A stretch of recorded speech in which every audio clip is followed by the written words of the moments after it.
ଆଜିର ରାଜ୍ୟସ୍ତରୀୟ ପ୍ରାକୃତିକ ବିପର୍ଯ୍ୟୟ କମିଟି ତାର ବୈଠକ ଆଜି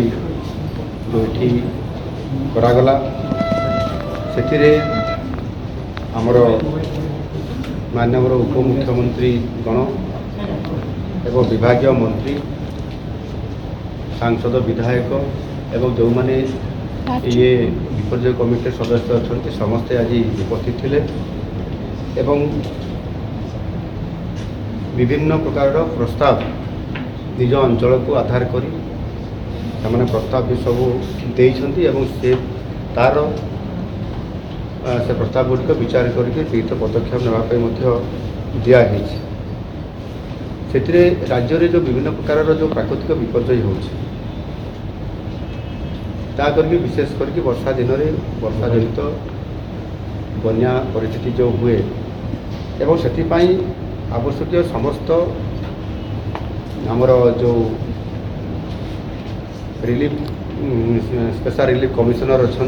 विभाग मंत्री अच्छा सहित से आगु प्रस्तुति होते आज तार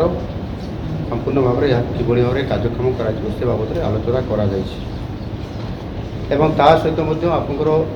बन्या हेब एरिया रे विभिन्न अल्प वर्षार जो आप सहर अच्छी सहर में विभिन्न समय किसी अल्प वर्षार भी बन्या परिस्थिति भी सृष्टि हो विशेष करके आमर भुवनेश्वर महानगर निगम जो अच्छी सहरांचल अंचल भी जो बन्या आसे सहर भितर से भाव में आगामी दिन में तार जो बंदोबस्त कर गोटे योजना कराई दायित्व भी दिखाई 200 कोटी टंकार एक प्रस्ताव से तैयारी करेंगे और सेटा से आमको प्रदान करेंगे एवं ता सहित कटक भुवनेश्वर उभय सहर को सहरांचल बन्या परिचालन निमंते IIT दिल्ली वैषयिक सहायता देवा सहित किभली भाव में दीर्घम्यादी योजना प्रस्तुत करके सरकार को प्रदान करेंगे से बाबद में दायित्व दिखाई साधारणतः भाव में बन्या समय तार नियंत्रण रखापी एवं खबर अपडेट नापी आपंकर राज्य स्तर जिला स्तर सब डिविजनल ब्लॉक स्तर पर्यंत आप 24 घंटा कंट्रोल रूम व्यवस्था को आहरी अधिक स्मार्ट कर अपडेट कर कथा को आज आलोचना